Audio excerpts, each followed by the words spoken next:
तो सभी साथियों को राम राम, नमस्ते और सत श्री अकाल। लाइक शेयर सब्सक्राइब दोस्तों बाद में होते रहेंगे। बात करेंगे आज हमारे डायरेक्ट मुद्दे की, यानी सिटी स्कैन की। दोस्तों हमारी क्लास चल रही है सिटी स्कैन क्लास के अंदर हम एक एक क्वेश्चन जो पिछले एग्जाम्स में पूछे गए हैं उनका सिटी स्कैन कर रहे हैं, ताकि उसी एजेंसी को अगर दोबारा पेपर दिया जाए तो आपका एक भी क्वेश्चन गलत ना हो, क्योंकि वो एजेंसी उसके आसपास से जुड़े हुए क्वेश्चन ही उठाएगी। जैसे कि आज के हमारे फर्स्ट क्वेश्चन की ही हम बात करते हैं। किसी पदार्थ का वह गुण जो विद्युत धारा प्रवाह में सुगमता प्रदान करता है। अब सुगमता का देखते ही आप प्रतिरोध लगा के आ जाते हो या ओम लगा के आ जाते हो, वो अक्सर क्वेश्चन गलत हो जाता है। आपको देखना ये है, विद्युत प्रवाह में बाधा डाल रहा है, बाधा डाल रहा है तो अलग क्वेश्चन बन गया, सुगमता प्रदान करता है तो अलग क्वेश्चन बन गया। तो सुगमता की बात की जाए ना तो आप कहोगे चालकता बढ़ाई जा रही है, उसकी कंडक्टिविटी बढ़ाई जा रही है। क्या बढ़ाई जा रही है? चालकता या कंडक्टेंस उसका बढ़ाया जा रहा है, जो इलेक्ट्रॉनों को आसानी से प्रवाह होने देता है, उसको हम कहते हैं चालकता, किसी भी तार की चालकता। क्लियर है? अब देखिए दोस्तों, बाधा पूछी जाए तो आप आसानी के साथ ओम लगा दोगे, यानी प्रतिरोध हो जाएगा। जो बाधा डालेगा इलेक्ट्रॉनों के प्रभाव में या विद्युत के प्रभाव में, तो उसको तो हम प्रतिरोध कहते हैं, जिसको ओम में मापते हैं। लेकिन यहाँ पे बात की गई है सुगमता की, तो सुगमता जो इसके अंदर कंडक्टिविटी जो हम बढ़ाते हैं, तो इसको दोस्तों चालकता कहते हैं। ठीक है, जो विद्युत प्रवाह के होने में हेल्प करती है, यानी सहायता करती है। क्लियर है? अब अगला क्वेश्चन क्या पूछा जाएगा, इससे रिलेटेड पूछा जाएगा कि जैसे प्रतिरोध को तो हमने ओम में माप दिया, तो आप कहोगे चालकता को किस में मापा जाता है, बताओ जी। तो चालकता को मापा जाता है ओम का उल्टा महो। ठीक है भाई, ओम का उल्टा कर देना आपको कंडक्टेंस का, तो उसको मापा जाता है महो के अंदर। महो नहीं दिया हुआ ऑप्शन, तो दूसरा क्या ऑप्शन दिया मिलेगा, तो आप कहोगे साइमन। दूसरा क्या हो जाएगा? साइमन। किसी भी लेवल का ऑप्शन दोस्तों इसमें दिया जा सकता है। ठीक है, अब ऐसा पूछ लिया जाए कि जैसे प्रतिरोध को तो हम आर से लिखते हैं जी, तो आप चालकता को बताओ कैसे लिखेंगे, तो आप कहोगे चालकता को जी से लिखते हैं। कैसे लिखते हैं? जी से। जी इक्वल टू 1 में आर लिख देंगे, तो ये हमारा हो जाएगा चालकता का फार्मूला। एक हिसाब से इस प्रकार से इसको हम कह सकते हैं। तो चालकता को हम कह देंगे एक टाइप से कंडक्टिविटी, कंडक्टेंस या हमारी चालकता। क्लियर है? अब ये चालकता की खास बात क्या होती है, तो कोई भी किसी भी प्रकार के कनेक्टिंग मटेरियल की जो चालकता होती है वो प्रतिरोधकता की उल्टी होती है। क्या होती है? प्रतिरोधकता की उल्टी। ठीक है, जैसे जैसे प्रतिरोध कम होता है वैसे वैसे हमारी कंडक्टिविटी बढ़ती है, क्योंकि प्रतिरोध कम होगा तो चालकता बढ़ेगी ना, तो ये एक दूसरे के क्या होती है? उल्टी होती है। अब जैसे जैसे प्रतिरोध बढ़ रहा है तो चालकता कम हो जाएगी, चालकता बढ़ी हुई है तो प्रतिरोध कम हो जाएगा। क्लियर है भाई? ये एक दूसरे का इनका 36 का आंकड़ा है। तो क्वेश्चन को आपको ध्यान में रखना है कि क्वेश्चन बताया क्या है। तो विद्युत के प्रवाह में सुगमता, यानी विद्युत के प्रवाह को जल्दी से फ्लो कर देता है, तो उसको आपको कहोगे कंडक्टेंस कहोगे, चालकता कहोगे। ठीक है भाई, इस प्रकार से कोई भी क्वेश्चन पूछा जाए तो आप कहोगे इसको महो के अंदर मापा जाता है। महो नहीं दिया जाएगा तो साइमन ऑप्शन दिया जाएगा। जी से इसको लिखते हैं। फार्मूला पूछा जाए तो जी इक्वल टू 1 में आ जाएगा आर। क्लियर है भाई? अब उसके बाद ना एक चीज़ और पूछ ली जाती है, जैसे हमारा एक तो रेजिस्टेंस होता है, रेजिस्टेंस नहीं दिया जाएगा तो आपको स्पेसिफिक रेजिस्टेंस दे दिया गया। अब स्पेसिफिक रेजिस्टेंस को मापते किस में है, तो आप कहोगे ओहम मीटर के अंदर मापते हैं। स्पेसिफिक रेजिस्टेंस को किस में मापते हैं, तो आप कहोगे ओहम मीटर के अंदर। अब दे दिया आपको, मान लो चालकता तो होगी, अब विशिष्ट चालकता दे दी, यानी स्पेसिफिक कंडक्टेंस दे दिया, इसको किस में मापेंगे? हो गया ना गड़बड़। तो आपको क्या कहोगे? महो के पीछे मीटर लगा दोगे। ठीक है, स्पेसिफिक का नाम आते ही महो के पीछे क्या लगा दोगे? मीटर लगा दोगे, तो ये हमारी हो जाएगी विशिष्ट चालकता, जिसको स्पेसिफिक कंडक्टेंस कहते हैं। क्लियर है भाई? यहां से कोई क्वेश्चन पूछा जाए बिल्कुल भी गलत नहीं होना चाहिए। अब बात आती है कि विशिष्ट चालकता को दर्शाते किस में है। ऐसा भी तो क्वेश्चन पूछा जा सकता है ना कि विशिष्ट चालकता को किससे दर्शाते हैं, तो विशिष्ट चालकता को आप दर्शाओगे सिग्मा से, ऐसे। ठीक है भाई, ये सिग्मा का एक जो है सिंबल होता है, तो इसको किससे दर्शाते हैं? सिग्मा से। तो इतने लेवल के क्वेश्चन आपके चालकता से पूछे जाएंगे भाई, जो आपके गलत नहीं होने चाहिए। क्लियर है? अब देखिए दोस्तों, प्रतिरोध का तो सभी को पता है, आर से दिखाते हैं इसको और ओम के अंदर मापते हैं, ये चीज़ें सभी को पता है। और प्रतिरोध का मात्रक पूछ लिया जाए, एसआई मात्रक पूछ लिया जाए, तो ये हमारा हो जाता है ओम। अब एक चीज़ और पूछी जाती है जो बहुत अच्छे लेवल के क्वेश्चन बनते हैं। ठीक है, देखिए ये तो हमारा चालकता होती है ना, प्रतिरोध का तो उल्टा होती है। ऐसे क्वेश्चन पूछा जाता है कई बार कि एक तार है, उसका रेजिस्टेंस 10 ओम है, इसकी लंबाई 2 गुना कर दी जाए तो कितना हो जाएगा? 20 ओम हो जाएगा। मान लो कोई भी तार है ना, अगर उसकी लंबाई 2 गुना करेंगे ना, तो ये लंबाई 2 गुना होगी, तो 10 ओम इसका हो गया, 10 ओम इसका हो गया, आप कह दोगे 20 ओम रेजिस्टेंस हो गया। लंबाई के रेजिस्टेंस क्या होता है? समानुपाती होता है, ऐसे। क्लियर है भाई? अगर पूछ लिया जाए कि ये तार की मोटाई यानी क्षेत्रफल, क्रॉस सेक्शन एरिया इसका डबल कर दिया जाए, तो ये रेजिस्टेंस कितना हो जाएगा, तो 10 और 10 20 था, तो इसका हो जाएगा सिर्फ 10 ओम। क्या हो जाएगा 10 ओम। ठीक है, अगर इसी का पूछ लिया जाए, ये 10 ओम का रेजिस्टेंस है, एक तार है 10 ओम रेजिस्टेंस है उसका, और उसका क्षेत्रफल यानी तार की मोटाई दोगुनी कर दी जाए तो इसका रेजिस्टेंस हो जाएगा 5 ओम। ऐसा एक सम मिलेगा आपको। इसके रिलेटेड मैंने अच्छी सी वीडियो एक डाल रखी है, राज इलेक्ट्रिकल क्लासेस को आपको डाउनलोड कर लेना है और अच्छे से पूरी क्लास देख लेनी है। क्योंकि दोस्तों पहले हमारा बेस थोड़ा सा महंगा था, बहुत ज़्यादा दिक्कत आ रही थी स्टूडेंट्स को, तो पहले 581 का था, इसके बाद हमने 389 का कर दिया। जैसे ही हमारे 500 प्लस कैंडिडेट 15 दिन के अंदर ज्वाइन हुए तो हमने कर दिया 389 के अंदर। इसी 389 के अंदर रात को 8 बजे दोस्तों टेस्ट होता है, वो टेस्ट सभी को अटेंड करना है। ठीक है, 70 क्वेश्चन उसके अंदर टेक्निकल होते हैं, 10 क्वेश्चन कंप्यूटर होते हैं। ठीक है भाई, 10 क्वेश्चन किसके होंगे, कंप्यूटर के। उसके बाद दोस्तों बाकी क्वेश्चन हरियाणा जी के, एक आधा मैथ, एक आधा रीजनिंग, इस टाइप से मिक्सअप क्वेश्चन बनाया जाता है।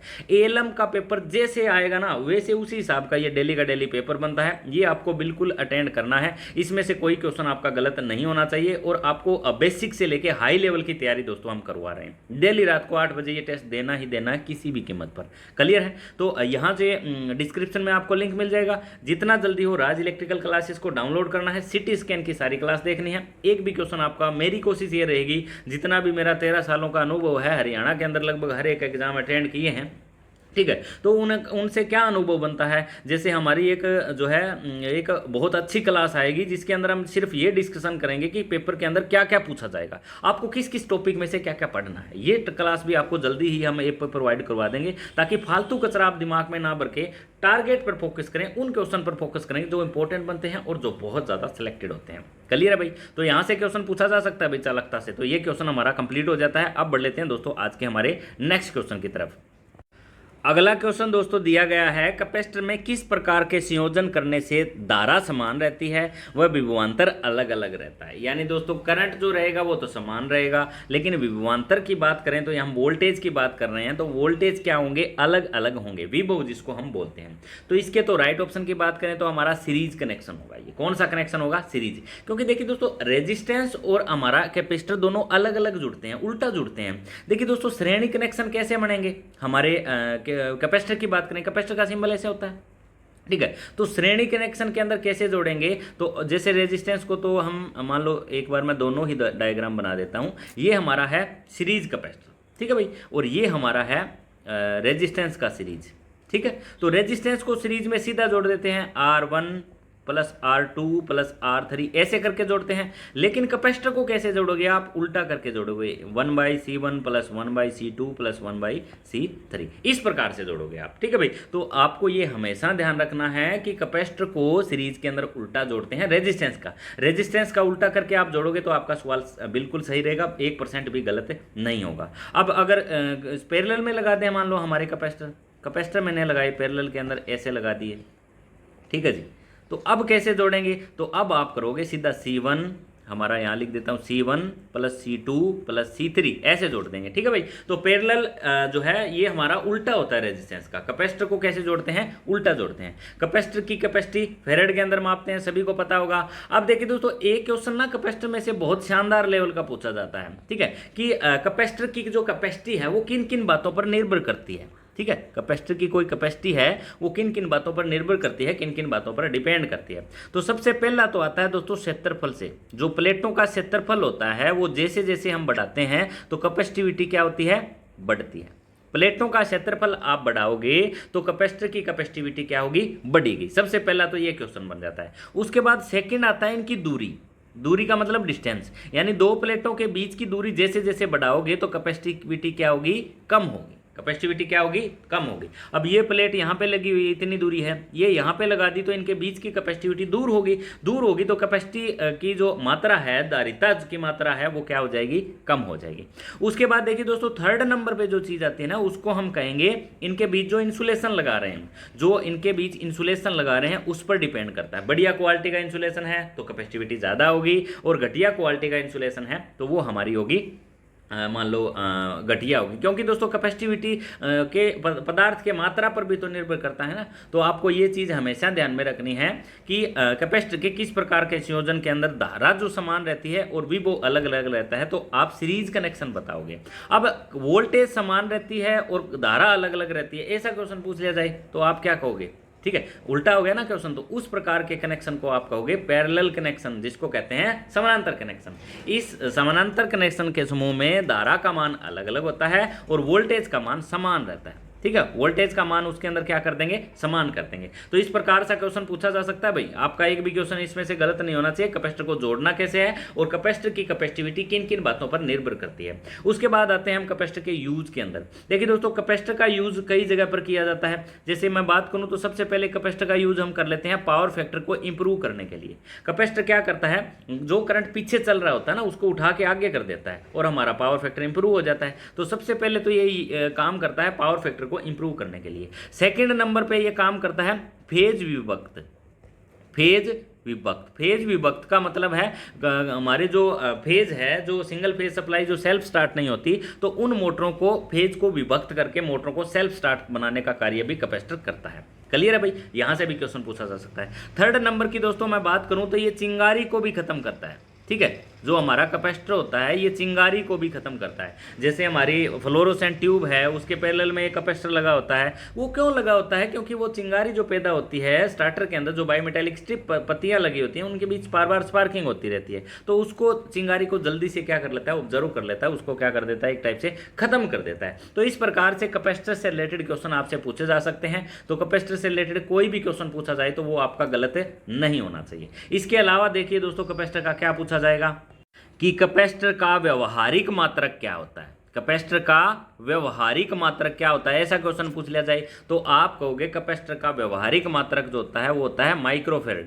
क्योंकि आपने अक्सर देखा होगा कैपेसिटर की कैपेसिटिविटी वैसे तो फेरेड होती है, लेकिन हम अक्सर दो शॉप पे जाते हैं तो फैन के अंदर कैपेसिटर लगाते हैं। फैन के अंदर कौन सा कैपेसिटर लगाते हैं, तो आप कहोगे 2.5 माइक्रोफेरेड, ठीक है। तो आजकल हमारे घरों के कूलर वगैरह होते हैं उनके अंदर 3.5 या 4.0 माइक्रोफेरेड का कैपेसिटर हम लगाते हैं। हल्का सा क्वेश्चन एग्जामिनर पूछ सकता है।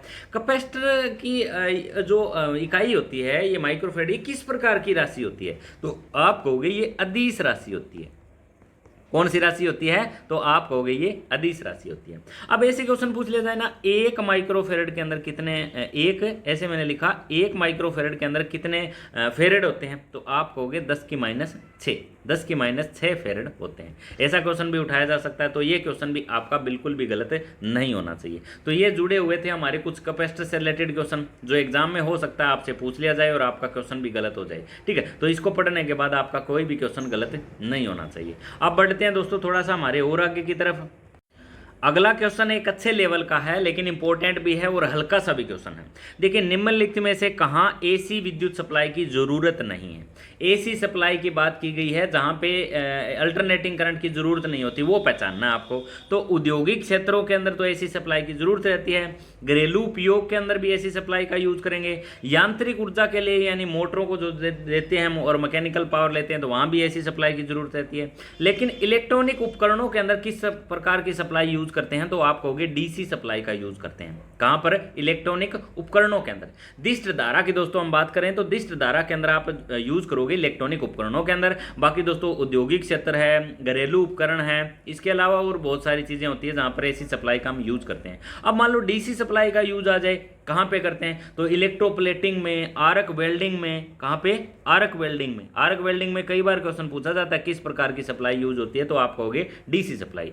बैटरी चार्जिंग का पूछ लिया जाए सप्लाई किस प्रकार की यूज करोगे, तो आप कहोगे डीसी सप्लाई।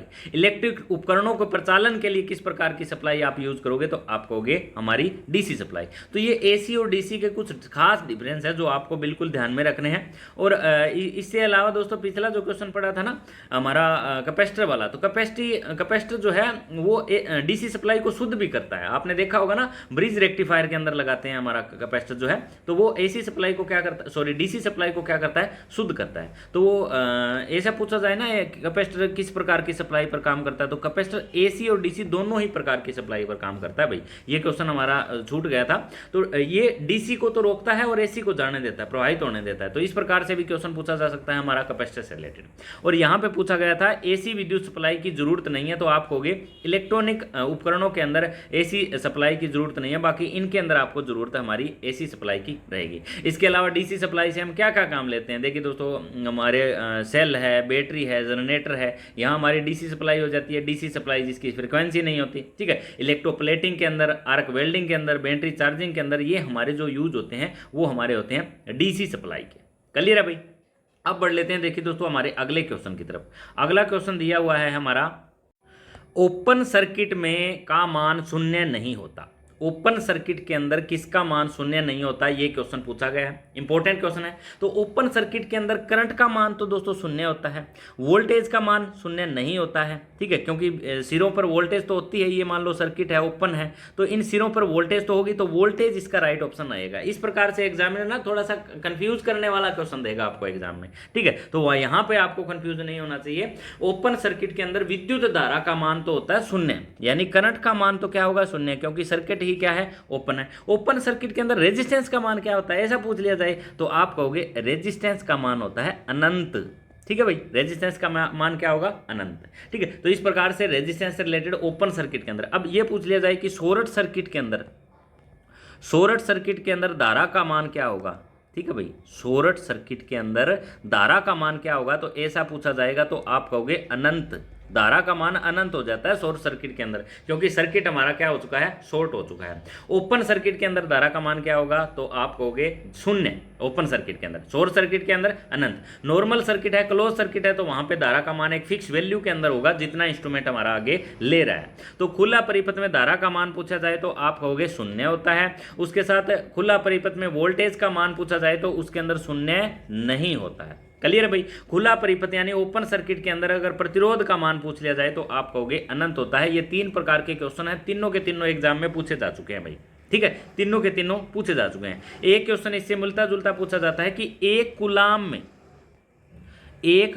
में कितने इलेक्ट्रॉन होते हैं। ऐसा क्वेश्चन बहुत बार देखा जाता है, जो आपने अक्सर देखा होगा। बेसिक क्वेश्चन है, 6.25 मल्टीप्लाई 10 की पावर 18, ठीक है भाई। ये होता है हमारा इलेक्ट्रॉन का मान। एक कूलम के अंदर 6.25 मल्टीप्लाई 10 की 18 इलेक्ट्रॉन इसके अंदर होता है, ठीक है भाई। यहां से भी क्वेश्चन पूछा जा सकता है, वो भी आपका क्वेश्चन गलत नहीं होना चाहिए। एक आपने हल्का सा क्वेश्चन देखा होगा कि मानव शरीर का प्रतिरोध लगभग कितना होता है, तो आप कहोगे 1 के ओम, 1 के ओम या 1000 ओम, या क्या दिया मिलेगा, 1000 ओम। ये 2 क्वेश्चन देखने को मिल सकते हैं आपको, ठीक है। इसके अलावा देखिए दोस्तों, एक केल्विन ब्रिज से क्वेश्चन पूछा जाता है कभी कभी कि केल्विन ब्रिज कौन सा प्रतिरोध मापता है, तो आप कहोगे केल्विन ब्रिज निम्न प्रतिरोध मापता है। कौन सा मापता है, निम्न प्रतिरोध। केल्विन ब्रिज का क्वेश्चन पूछा जाए तो आप कहोगे ये निम्न प्रतिरोध को मापता है। तो इस प्रकार से हल्के हल्के क्वेश्चन एग्जामिनर देता है, थोड़ा सा दिमाग को कंफ्यूज करने के लिए, ठीक है भाई। अब बढ़ लेते हैं दोस्तों आज के हमारे नेक्स्ट क्वेश्चन की तरफ। अगला क्वेश्चन देखिए है हमारा, पानी में यदि एक सप्लाई के तार डाले जाते हैं, एक सप्लाई नहीं है ये, मान लो या तो एसी सप्लाई है या डीसी सप्लाई है। क्लियर है भाई। तो पानी में यदि एसी सप्लाई के 2 तार डाले जाते हैं और दोनों तार के पास बुलबुले बनना शुरू हो जाते हैं, तो क्या इंगित करता है, तो यहाँ पे एक ही सप्लाई रहेगा भाई। हमें सप्लाई तो पहचाननी है, तो किस प्रकार की सप्लाई है, ऐसा क्वेश्चन पूछा गया है। मान लो एसी सप्लाई है, एक तो सप्लाई है एसी और एक है डीसी। ये हमारा है पानी, इसके अंदर आपने एसी सप्लाई के 2 तार डाल दिए, इसके अंदर आपने डीसी सप्लाई के 2 तार डाल दिए, तो क्या इफेक्ट पड़ेगा पानी के अंदर। एग्जामिनर इस प्रकार से बना के क्वेश्चन डालता है आपको कंफ्यूज करने के लिए। तो पानी में अगर सप्लाई के 2 तारों को डाला जाए तो दोनों तारों के पास बुलबुले बनते हैं। इन अगर ये तार डालेंगे ना डीसी वाले, तो यहाँ पे बनेंगे बुलबुले। क्या बनेंगे, बुलबुले, ठीक है। अगर बात की किस केस की हो, डीसी की। एसी के अंदर क्या बनेगा, तो एसी के अंदर पानी हीट देना शुरू कर देगा, गर्म होना शुरू हो जाएगा। पानी क्या हो जाएगा, गर्म होना शुरू हो जाएगा। तो जब भी आप देखोगे कि एसी सप्लाई के 2 तार डालोगे ना पानी के अंदर, तो पानी गर्म होना शुरू हो जाता है, और डीसी के तार के डालोगे ना तो पानी बुलबुले देगा, ठीक है, बुलबुले देना शुरू कर देता है भाई, ठीक है, बुलबुले शुरू हो जाते हैं अगर डीसी सप्लाई के आप डालोगे। दोनों के दोनों क्वेश्चन इंपॉर्टेंट है दोस्तों। एसी सप्लाई हीट देना शुरू कर देगा, डीसी सप्लाई की अगर तार डालोगे तो वो देगा बुलबुले। क्लियर है भाई। तो यहां से क्वेश्चन उठाया जा सकता है, क्योंकि बहुत ज्यादा बार क्वेश्चन ये रिपीट किया गया है। जब एग्जाम का लेवल थोड़ा सा भी हार्ड कर देते हैं ना, तो इस प्रकार से क्वेश्चन एग्जामिनर बना के डालता है, ठीक है, ऐसा क्वेश्चन बना के डालता है भाई।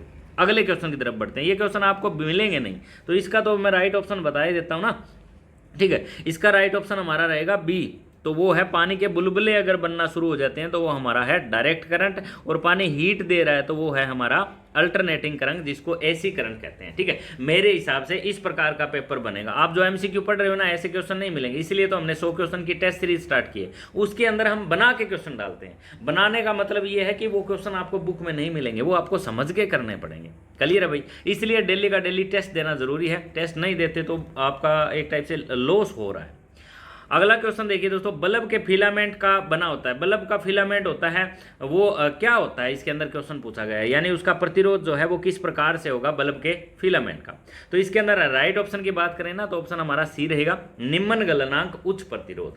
ठीक है, गलनांक क्या होना चाहिए उसका, निम्न होना चाहिए। प्रतिरोध क्या होना चाहिए, उच्च होना चाहिए। तो इस प्रकार से क्वेश्चन पूछा जाएगा आपसे। हमारे बल्ब का फिलामेंट होता है, क्योंकि दोस्तों बल्ब के फिलामेंट्स में से उसका गलनांक पूछ लिया जाए कितना होता है, तो फिक्स तो पूछा जाए तो आप कहोगे 3380 डिग्री सेल्सियस होता है। कितना, 3380 डिग्री। अगर वैसे दे दिया जाए तो कई बार 3400 डिग्री दे देते हैं भाई।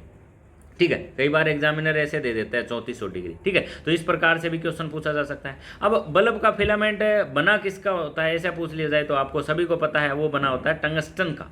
किसका बना होता है, टंगस्टन का। अब बल्ब से रिलेटेड 4-5 ही क्वेश्चन पूछे जाते हैं। अब बल्ब के खराब होने पर या फूटने से अंदर से जो आवाज़ आती है वो किस कारण आते हैं, क्योंकि बल्ब फूटने पर बाहर की हवा अंदर चली जाती है। बाहर की हवा क्या चली जाती है, अंदर चली जाती है, उसकी वजह से वो आवाज़ आती है, ना कि फूटने की वजह से आवाज़। फूटने से आवाज़ नहीं आती, बल्ब के अंदर हवा प्रवेश करती है तब वो आवाज़ आती है। क्लियर है भाई? तो यहाँ से भी क्वेश्चन पूछा जा सकता है। तो ये क्वेश्चन ना निम्न गलनांक नहीं आएगा भाई यहाँ पे। ठीक है, इसका ऑप्शन सी हमारा गलत है। इसका राइट ऑप्शन रहेगा सी, उच्च प्रतिरोध और उच्च गलनांक। यानी मेल्टिंग पॉइंट भी तो उच्च होना चाहिए ना, और प्रतिरोध भी उच्च होना चाहिए, तभी तो हमें रोशनी मिलेगी, तभी तो हमें हीट मिलेगी। गलनांक निम्न होगा तो हमें रोशनी नहीं मिलेगी। तो इसका राइट ऑप्शन जो रहेगा ना वो रहेगा बी, उच्च प्रतिरोध और उच्च गलनांक। ठीक है भाई, जैसे हमारा फ्यूज तार से रिलेटेड क्वेश्चन पूछा जाता है, तो ठीक है, तो निम्न ही प्रतिरोध होना चाहिए फ्यूज तार का, और निम्न ही गलनांक होना चाहिए फ्यूज तार का पूछा जाए तो।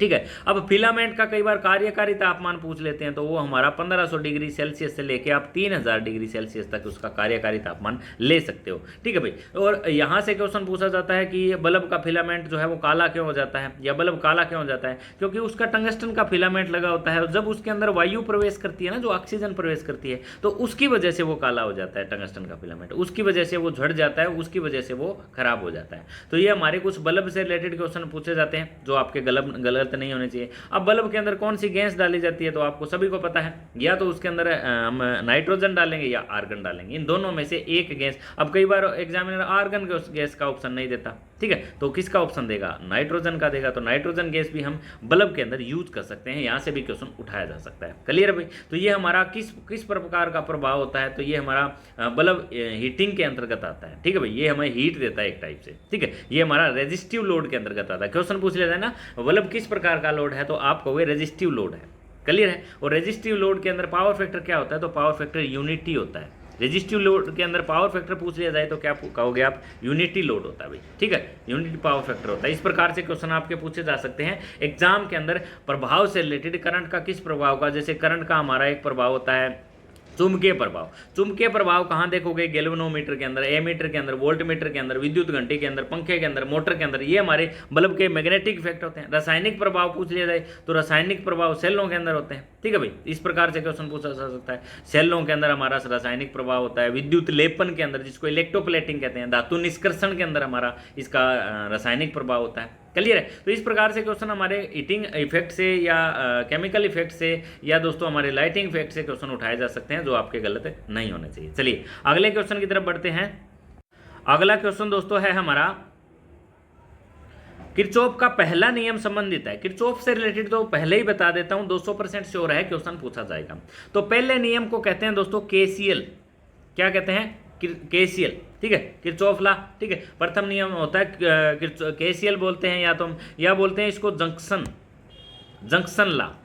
क्या बोलते हैं? जंक्शन ला। उसके अलावा दोस्तों इसको नोड ला भी बोला जाता है। ठीक है, क्या बोलते हैं? नोड ला। ये क्वेश्चन भी उठाया जा सकता है। 3 प्रकार के नाम लिए जाते हैं किरचॉफ के। फर्स्ट नियम जो होता है, पहला जो नियम होता है, पहले नियम के अनुसार होता क्या है, संधि पॉइंट पर जो समस्त धाराओं का बीजगणितीय योग शून्य होता है। ठीक है भाई, ये मान लो हमारा सेंटर पॉइंट है, ये हमारी धारा आ रही है और जा रही है। तो इस पॉइंट पर ये थोड़ा मार्कर हमारा चल नहीं रहा है, ये जो ऐसा हमारा जो सर्कल बनता है ऐसा, तो यहाँ पे जो करंट का योग होता है वो क्या होता है, शून्य होता है। ये हमारा बताता है केसीएल, किरचॉफ का करंट ला। इसको केसीएल को बोलते हैं किरचॉफ का करंट ला, ठीक है। इसको नोड पॉइंट भी बोलते हैं, जो ये वाला पॉइंट होता है ना दोस्तों, इसको नोड पॉइंट भी बोला जाता है, इसको जंक्शन पॉइंट भी बोला जाता है। 3 नाम लिए जाते हैं। और ये किसके नियम पर, संरक्षण पर आधारित होता है, तो आप कहोगे आवेश के या करंट के, आवेश के संरक्षण पर ये आधारित होता है। करंट का नियम पूछा जाए तो बीजगणितीय योग क्या होता है, शून्य होता है। ये इस नियम को क्या कहते हैं, तो इसको जंक्शन बिंदु कहते हैं या कहते हैं बिंदु नियम। अगर एक ऐसे क्वेश्चन पूछ लेना जो बिंदु नियम किरचॉफ का किससे संबंधित है, तो आप कहोगे करंट से संबंधित है। किससे, करंट पे, क्योंकि इसमें करंट का बीजगणितीय योग क्या होगा, शून्य होगा। क्लियर है भाई। तो इस प्रकार से क्वेश्चन उठाया जाएगा। या पूछा जाएगा केवीएल भाई।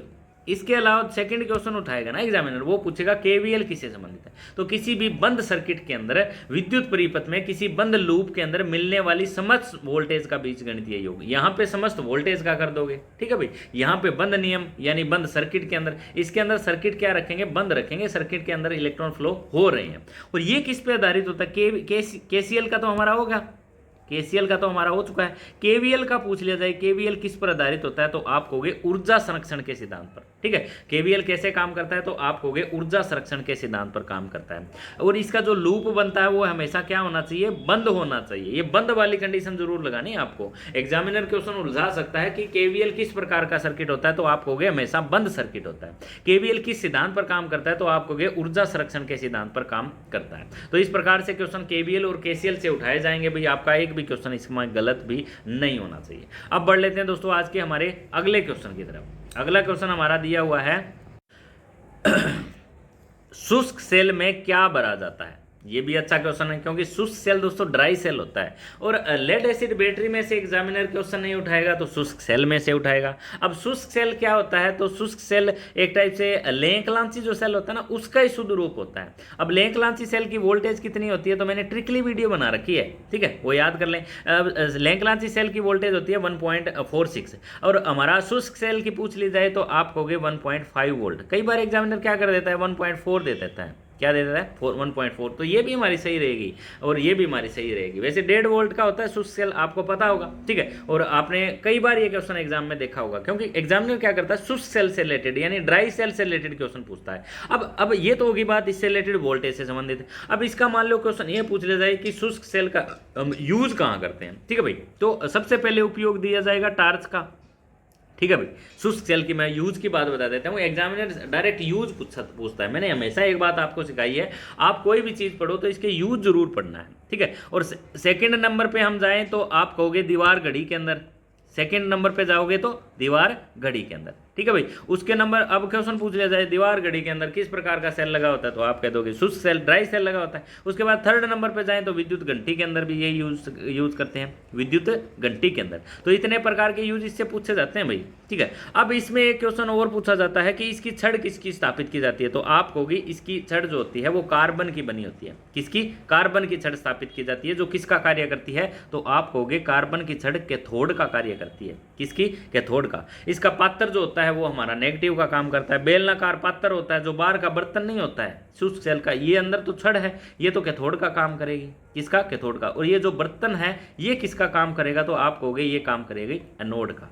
किसका, एनोड का। इससे रिलेटेड और इससे अलावा कोई क्वेश्चन पूछ ही नहीं सकता। अब शुष्क सेल में क्या भरा होता है, अब ये क्वेश्चन हमारा बनता है। तो इसके अंदर दोस्तों अमोनिया क्लोराइड भी भरा होता है, जिंक क्लोराइड भी भरा होता है, या पेस्ट ऑफ पलारिस की लुगदी भरी होती है। क्या भरी होती है, लुगदी, पेस्ट बनाकर। लुगदी का मतलब है इन तीनों ही चीजों का पेस्ट बनाकर इसके अंदर भरा जाता है, ठीक है भाई। तो इस प्रकार से क्वेश्चन पूछा जाएगा आपका हमारा इससे रिलेटेड क्या सेल है, ये ड्राई सेल जिसको शुष्क सेल कहते हैं। शुष्क सेल बहुत इंपॉर्टेंट है एग्जाम में, शुष्क सेल से रिलेटेड। अब शुष्क सेल नहीं देंगे ना तो बटन सेल देंगे। बटन सेल किसको कहते हैं, ऐसा क्वेश्चन पूछा जाए तो आप कहोगे मरकरी सेल को। मेरी बात है ना, एक तो ध्यान से सुना करो आप, ठीक है। मरकरी सेल को क्या कहते हैं, तो मरकरी सेल को बटन सेल भी कहते हैं। क्या कहते हैं, बटन सेल। ये भी बहुत ज़्यादा इंपॉर्टेंट है भाई, बटन सेल। अब बटन सेल कितनी वोल्टेज तक होता है, तो आप कहोगे 1.35 से लेके 1.4 वोल्ट तक बटन सेल को बनाया जाता है। इसका विद्युत वाहक बल होता है, ठीक है। अब इसमें क्या भरा होता है, तो इसमें पोटेशियम, इसके अंदर भरा होता है पोटेशियम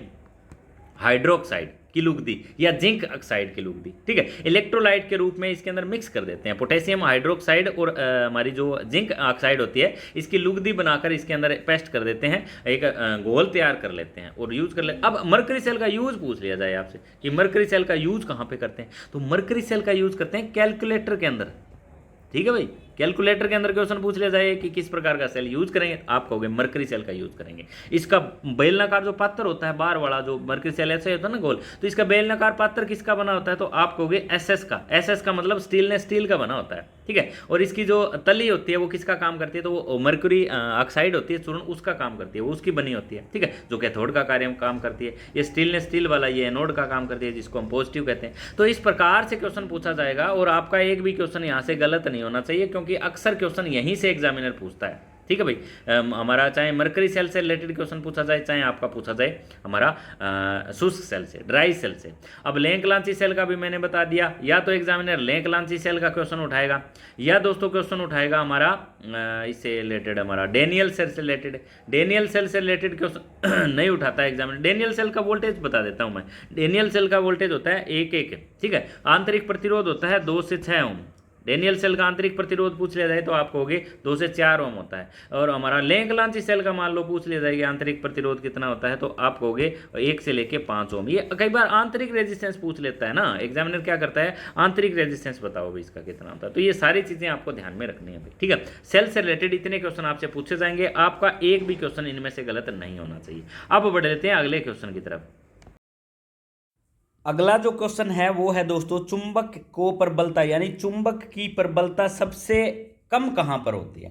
देखिए दोस्तों, कभी कभी एग्जामिनर देता है कि चुंबक की प्रबलता सबसे ज़्यादा कहाँ होती है, कभी कभी एग्जामिनर क्वेश्चन देता है कि चुंबक की प्रबलता कम कहाँ पे होती है, ठीक है दोस्तों। यहाँ पे आप मैग्नेटिक लाइन जो फोर्स कर सकते हो, या मैग्नेट का सबसे ज़्यादा प्रभाव कहाँ पर होता है। ये मान लो हमारा चुंबक का टुकड़ा है, इसका ये पोल नॉर्थ है, ये हमारा है साउथ। इसमें यूँ पूछ रहा है कि चुंबक की प्रबलता यानी मैग्नेटिक लाइन जो फोर्स का प्रभाव सबसे ज़्यादा कहाँ पर होता है, ठीक है। तो सबसे कम पूछा जाए तो ये होता है बीच के पॉइंट पर, ठीक है, यानी बीच में सबसे कम प्रभाव पूछा जाए तो आप कहोगे बीच में होता है। इसको दोस्तों हम मैग्नेटिक अक्ष भी कहते हैं, ठीक है। जो ये 2 लाइनें काटती है ना, मैग्नेटिक एक्सिस कहते हैं इनको, ठीक है। वो काल्पनिक रेखाएं जो एक बिंदु पर किसी भी मैग्नेट के टुकड़े को काटती है तो उसको कहते हैं मैग्नेटिक एक्सिस, ठीक है भाई। उसके बाद देखिए दोस्तों, सबसे ज़्यादा प्रभाव पूछा जाए तो आप कहोगे सबसे ज़्यादा प्रभाव होता है पोलों पर।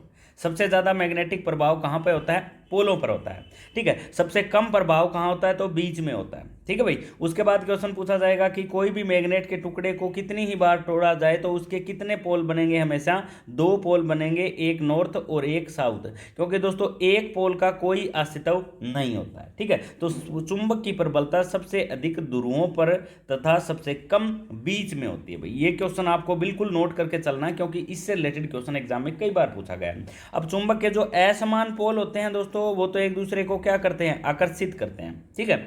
और जो समान पोल होते हैं, जैसे नॉर्थ से नॉर्थ है, ये एक दूसरे को क्या करेंगे, दूर धकेलेंगे। एक दूसरे को क्या करेंगे, दूर धकेलेंगे। मैंने बताया था चुंबक हमारे 2 प्रकार के होते हैं। एक हमारा स्थायी चुंबक होता है। वैसे स्टार्टिंग से देखोगे ना आप, तो ऐसे बताएगा चुंबक 2 प्रकार के होते हैं। एक तो होता है हमारा प्राकृतिक चुंबक, क्या होता है, प्राकृतिक चुंबक। दूसरा जो होता है वो होता है हमारा कृत्रिम चुंबक। कौन सा, कृत्रिम चुंबक। अब ये दोनों ही क्वेश्चन अलग अलग हो जाते हैं। प्राकृतिक चुंबक सिंपल सी शब्दों में आप कह सकते हो प्रकृति से मिलने वाले चुंबक। पहले क्या होते थे ना, ऐसे लोहे के टुकड़े प्राप्त हुए हमें, ठीक है। उन टुकड़ों को लोहे के कुछ लोहे के कुछ टुकड़ों को अपने तरफ आकर्षित करने की शक्ति होती थी इस पत्थर के अंदर, ठीक है। तो ये हमारा था प्राकृतिक चुंबक। प्राकृतिक चुंबक जो लोहे के टुकड़ों को अपनी तरफ आकर्षित कर सकता था, लेकिन ये बहुत ही कम पावर के होते थे, ठीक है। इनकी कोई आकृति भी निश्चित नहीं होती थी, ठीक है। अब उसके बाद आए कृत्रिम चुंबक। कृत्रिम पदार्थों को मतलब कोई भी मनुष्य द्वारा बनाया गया चुंबक, हम ऐसे कह सकते हैं, ठीक है। किसी विधि द्वारा बनाया गया चुंबक को हम कहते हैं कृत्रिम चुंबक। इसमें कौन कौन से आ जाते हैं, एग्जाम्पल पूछ लिया, लोहा किस प्रकार का चुंबक है, तो आप कह दोगे ये कृत्रिम चुंबक है। इस्पात पूछ लिया जाए कि इस्पात किस प्रकार का चुंबक है, तो आप कह दोगे ये भी कृत्रिम है।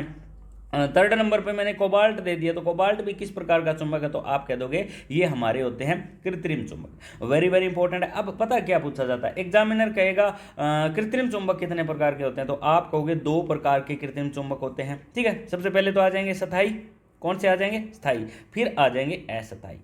क्लियर भाई, अस्थाई। अब आगे बात स्थाई और अस्थाई की। अब स्थाई कौन सा होता है? वैसा चुंबक जो बहुत मुश्किलों से चुंबक बनता है, ठीक है, बहुत कठिनता से चुंबक बनता है, और एक बार उसको डीमैग्नेटाइज करेंगे तो भी कठिनता से होगा, और बनाएंगे तो भी कठिनता से होगा। मतलब वो चुंबक जिनको एक बार चुंबक बनाने के बाद उसमें चुंबकीय गुण विद्यमान रह जाते हैं, स्थायी चुंबक कहलाते हैं, ठीक है। एक बार ये हमारा लोहे का टुकड़ा है, वाइंडिंग की, हमने सप्लाई दी, मैग्नेट बना दिया, मैग्नेट बनाने के बाद सप्लाई हटा दी, हटाने के बाद भी इसमें मैग्नेट के गुण बच गए, बाद में बच गए, स्थायी चुंबक है। क्लियर है भाई। इसमें किस प्रकार के एग्जाम्पल देख लेते हैं हम। लाउड स्पीकर, लाउड स्पीकर के अंदर जो एक हमारा मैग्नेट लगा होता है, वो आप तोड़ के बाहर निकालोगे तो भी मैग्नेट ही निकलेगा वो। क्लियर है भाई। गैल्वेनोमीटर होता है, ये दो एग्जाम्पल तो वेरी वेरी इंपॉर्टेंट है गैल्वेनोमीटर वाले। गैल्वेनोमीटर, इसको लिख देता हूं मैं, गैल्वेनोमीटर। गैल्वेनोमीटर और लाउड स्पीकर दोनों का एग्जांपल भाई बहुत ही शानदार क्वेश्चन बनता है स्थायी चुंबक से रिलेटेड। और एक थर्ड नंबर का जो एग्जांपल पूछ लिया जाएगा वो अगला एग्जामिनर दे देगा इसका, दिक्सूचक का, ठीक है भाई। किसका? दिक्सूचक का। चुंबकीय सुई नहीं जानते क्या अब वो, तो ये चीज होती है ये, ठीक है भाई। अब इसके और एग्जांपल मिश्रित धातुओं करके बना लेते हैं हम, जैसे मैं बात करूं एल्निको की, एल्कोनेक्स की, ये एग्जांपल हो जाते हैं दोस्तों हमारे स्थायी चुंबक के, ठीक है। स्थायी चुंबक बनाया किसका जाता है, ऐसे पूछ लिया जाए तो आप कहोगे स्थायी चुंबक इस्पात का बनाया जाता है भाई। किसका? इस्पात का। क्लियर है। अब इसके अंदर और बहुत सारी धातुएं मिश्रित कर देते हैं, ठीक है। एल्यूमिनियम, निकल, कोबाल्ट, लोहा, एल्कोमैक्स, एल्यूमिनियम, कोबाल्ट, ठीक है। ये बहुत सारी धातुएं इसके अंदर क्या कर देते हैं? मिक्स कर देते हैं। क्लियर है भाई। तो यहां से क्वेश्चन पूछा जाए तो आपका बिल्कुल भी गलत नहीं होना चाहिए। अस्थायी देख ले मैं थोड़ा सा। देखिए अस्थायी के अंदर क्या होता है, ये ज़्यादा बड़ी बात या बड़ी रामलीला नहीं है। ये स्थायी अस्थायी चुंबक सिंपल सिंपल से क्वेश्चन इनसे पूछे जाते हैं। जो चुंबक आसानी से शीघ्रता से चुंबक बन जाते हैं और उसी कंडीशन के साथ ये डीमैग्नेटाइज हो जाते हैं, मतलब सप्लाई इनके ऊपर दी, सप्लाई हटाते ही मैग्नेट खत्म, ठीक है भाई। ये हमारे कौन से हो जाएंगे? अस्थायी। एग्जाम्पल पूछ लिया, कैसे एग्जाम्पल होंगे? तो आप कहोगे इस प्रकार के विद्युत घंटी ले लीजिए आप। कौन सी? विद्युत घंटी। इसके बाद एक और एग्जांपल ले लेते हैं, डायनमो। बेस्ट एग्जांपल बता रहा हूं जो एग्जामिनर देता है, डायनमो। ऐसे एग्जांपल देगा एग्जामिनर, ठीक है। तो इस प्रकार के चुंबक होंगे, वो होंगे अस्थायी चुंबक। क्लियर भाई। चुंबकत्व का अस्तित्व तभी तक विद्यमान रहता है जब तक इनके अंदर धारा प्रवाहित होती है। क्लियर है भाई। तो इस प्रकार से आपके स्थायी और अस्थायी चुंबक से क्वेश्चन पूछे जाएंगे। आपका एक भी क्वेश्चन भाई इसमें से गलत नहीं होना चाहिए। अब ये चुंबक जो होते हैं ना, आवश्यकता अनुसार कितनी भी पावर सप्लाई, कितनी भी मैग्नेट पावर इनकी बनाई जा सकती है, इनकी मैग्नेटिक पावर बढ़ाई घटाई जा सकती है। अब अस्थायी चुंबक है, आप टर्ने ज़्यादा कर दो मैग्नेट ज़्यादा बन जाएगा, टर्ने कम कर दो मैग्नेट कम बनेगा, ये चीज़ें होती है, ठीक है। तो इसकी पावर जो होती है ना, वो आवश्यकता अनुसार घटाई बढ़ाई जाती है। किस प्रकार के चुंबक की? तो आप कह दोगे अस्थायी चुंबक की पावर जो है वो घटाई बढ़ाई जा सकती है। अब ये निर्भर किस पर करती है? तो एक तो करती है टर्नों की संख्या पर, ठीक है भाई, ये जो टर्ने हैं। दूसरी, इसमें जो धारा प्रवाहित हो रही है उस पर, धारा कितनी प्रवाहित कर रहे हैं। धारा कम है तो कम ही बनेगा, धारा ज़्यादा है तो ज़्यादा बनेगा। तो इस प्रकार से क्वेश्चन दोस्तों इसमें से पूछे जाएंगे आपके एग्जाम के अंदर कि ये क्या होता है, कितने प्रकार से होता है, स्थायी चुंबक के एग्जाम्पल कौन से है, अस्थायी चुंबक के एग्जाम्पल कौन से है। तो यहाँ से कोई क्वेश्चन पूछा जाए ना, तो आपका एक भी क्वेश्चन भाई इसमें से गलत नहीं होना चाहिए। कौन सा उदाहरण स्थायी चुंबक से संबंधित नहीं है? अब नहीं है से रिलेटेड क्वेश्चन दिया गया, तो आप आसानी से बता सकते हो। स्थायी चुंबक का एग्जांपल हमारा एसी मोटर। एसी मोटर जो है वो स्थायी चुंबक का एग्जांपल नहीं है। डीसी मोटर स्थायी चुंबक है, लाउड स्पीकर स्थायी चुंबक है, गैल्वेनोमीटर भी स्थायी चुंबक है। ये मैंने जस्ट अभी ये करवाया आपको, ठीक है भाई। इस प्रकार से एग्जामिनर इस प्रकार के एग्जाम्पल उठाएगा जो इंपॉर्टेंट बनते हैं, ठीक है। ये तीनों एग्जाम्पल आप नोट कर लो, loud speaker, galvanometer, DC motor.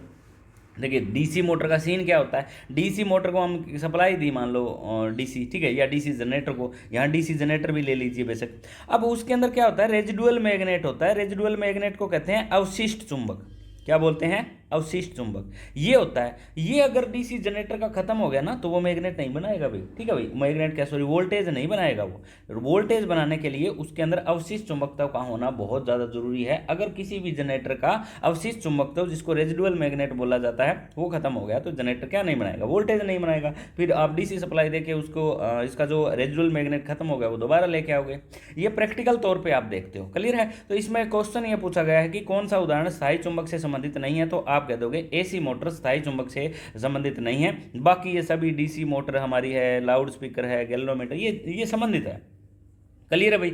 Loud speaker चुंबकीय सुई भी दे सकते हैं, यहाँ पे चुंबकीय सुई का एग्जांपल ज़्यादा दिया जाता है कि ये स्थायी प्रकार का है या अस्थायी प्रकार का है, ठीक है भाई। एल्कोनेक्स और हमारा जो एक एग्जांपल एलनिको, ये सबसे ज़्यादा बार पूछे जाते हैं एग्जाम में आपसे, ठीक है भाई। तो यहाँ से क्वेश्चन पूछा जाएगा, आपका एक भी क्वेश्चन इसमें से गलत नहीं होना चाहिए। स्थायी चुंबक बनाए किसके जाते हैं, तो आप कह दोगे ये इस्पात के बनाए जाते हैं। क्लियर है भाई, इस प्रकार से पूछा जाएगा। चलिए थोड़ा सा आगे की तरफ और बढ़ते हैं। किसी पदार्थ का वह गुण जो स्थापित करने में सहायता करता है। अब ऐसा गुण पूछा गया है जो किसी भी मैग्नेट के अंदर मैग्नेटिज्म स्थापित करने के लिए सहायता करता है, ठीक है भाई। यहाँ पे सहायता की बात की गई है, तो उसको अब हिंदी में तो प्रवेश्यता लिख दिया, लेकिन इंग्लिश में तो पता होना चाहिए ना आपको। इसको कहते हैं परमियंस। क्या कहते हैं, परमियंस, PERMEANCE, परमियंस बोलते हैं भाई इसको। किसी पदार्थ का वह गुण जो उसमें चुंबकीय फलक स्थापित करने में सहायक होता है, वो कहता है भाई परमियंस। जैसे चालकता हमने नहीं पढ़ी थी क्या इस वीडियो के पहले क्वेश्चन में। चालकता क्या करती है, विद्युत धारा को सुगमता प्रदान करती है, विद्युत धारा को रास्ता प्रदान करती है कि तुम जा भाई, ठीक है भाई। तो ये हमारा परमियंस क्या होता है, सेम ही तो चीज होती है। ये मैग्नेटिक के अंदर होता है, वो इलेक्ट्रिकल के अंदर होता है, वो इलेक्ट्रिक करंट का है, ये मैग्नेटिक का है, ठीक है भाई। देखिए मैग्नेट के अंदर अब ये क्या होगा, ये रिलेक्टेंस का उल्टा होगा।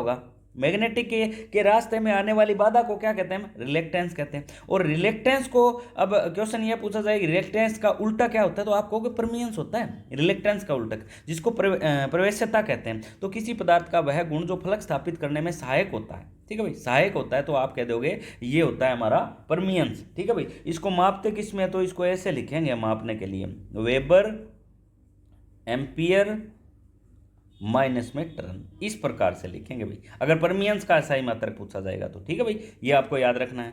प्रतीक इसका रहो है, रहो का सिंबल ऐसे बनता है, ऐसे रहो, ठीक है भाई, RHO ऐसे भी लिख सकते हो आप, रहो, ठीक है भाई। तो इस प्रकार से क्वेश्चन पूछा जाएगा आपका। कई बार ना ये परमियंस नहीं देता, कई बार दे दिया जाता है कि मान लो रिटेंटिविटी, रिटेंटिविटी भी सेम चीजें से मिलती जुलती चीजें हैं ये। रिटेंटिविटी किसी पदार्थ का अवशिष्ट चुंबकत्व की धारण करने का गुण, ठीक है भाई। अवशिष्ट चुंबक तो मतलब रेजिडुअल मैग्नेट, इसको मैं RM लिख दूं, RM का मतलब होता है रेजिडुअल मैग्नेट। और रेजिडुअल मैग्नेट कहाँ पे धारण करने का गुण, उसकी क्या कहलाती है, धारणशीलता, जिसको रिटेंटिविटी कहते हैं। क्या कहते हैं, रिटेंटिविटी। छोटी छोटी डेफिनेशन है मैग्नेटिक वाले चैप्टर में, नहीं पढ़ोगे तो गलत कर दोगे, ठीक है भाई।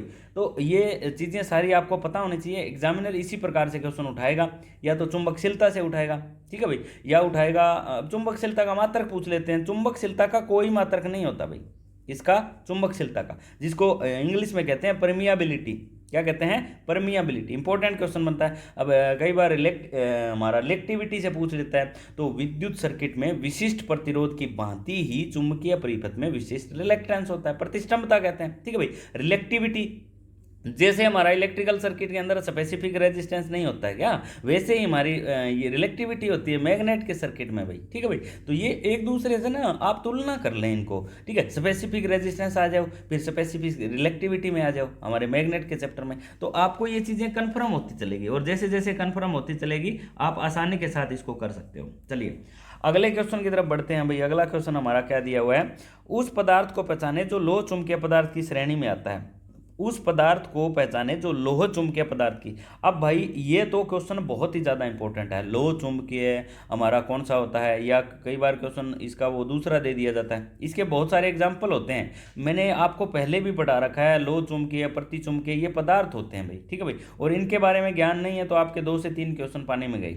क्यों, क्योंकि यहाँ से क्वेश्चन पूछा ही जाएगा, प्रति चुंबकीय पदार्थ कौन से होते हैं, अनुचुंबकीय पदार्थ कौन से होते हैं, लोह चुंबकीय पदार्थ कौन से होते हैं। क्लियर है ना। तो यहाँ से उस पदार्थ को पहचानना है, तो वो पदार्थ कौन सा होगा हमारा, निकेल। अब निकेल उस पदार्थ को पहचाने जो लोह चुंबकीय पदार्थ की श्रेणी में आता है, तो आपका निकेल आता है। जो बिस्मिथ है ये नहीं आता। बिस्मिथ आता किसमें है, तो आप कहोगे प्रति चुंबकीय पदार्थ में। किसमें, प्रति चुंबकीय, बिस्मिथ का पूछा जाए।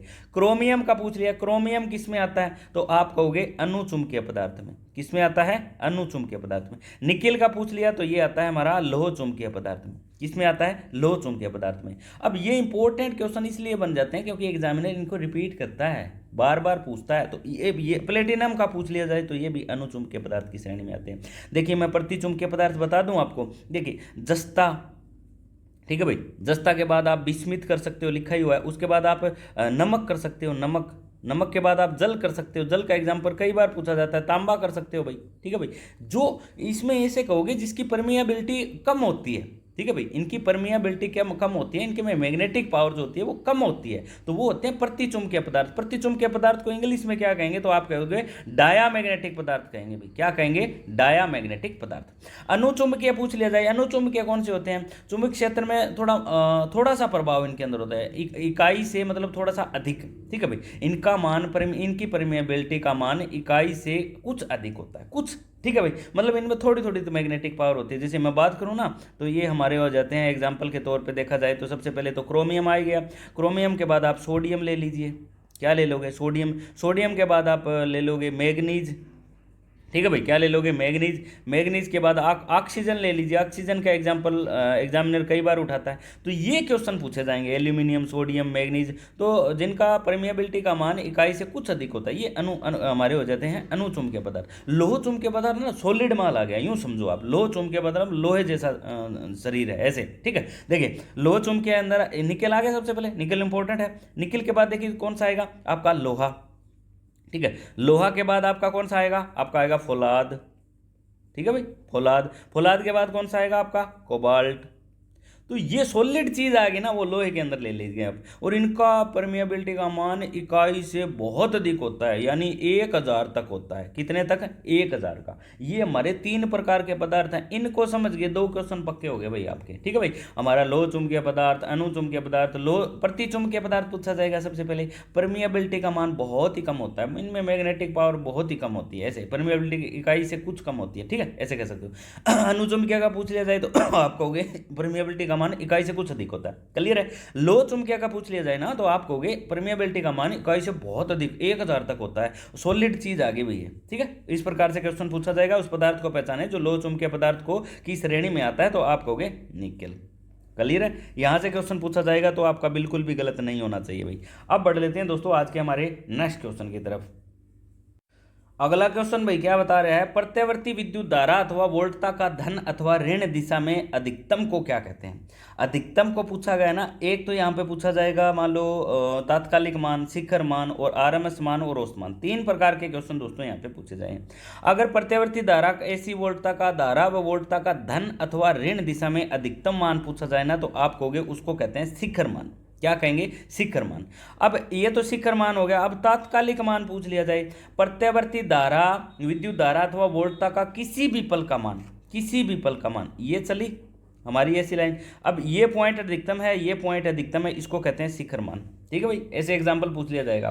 तात्कालिक मान, ये भी तात्कालिक है, ये भी, ये भी, ये भी, मतलब कहीं भी है तो वो तात्कालिक मान है उसका, ठीक है भाई। इंस्टेंटेनियस वैल्यू कहते हैं ना, इंस्टेंटेनियस वैल्यू, तो ये होता है, ठीक है, शिखर मान हो जाता है। अब आरएमएस मान पूछा जाए ना, तो आरएमएस मान को रिलेट करोगे हीट से, क्योंकि इससे हीट बनती है, किसी भी दिए गए समय के अनुसार जो हीट पैदा होती है ना, उसको कहते हैं RMS value, root mean square value. क्या कहते हैं, रूट मीन स्क्वायर वैल्यू।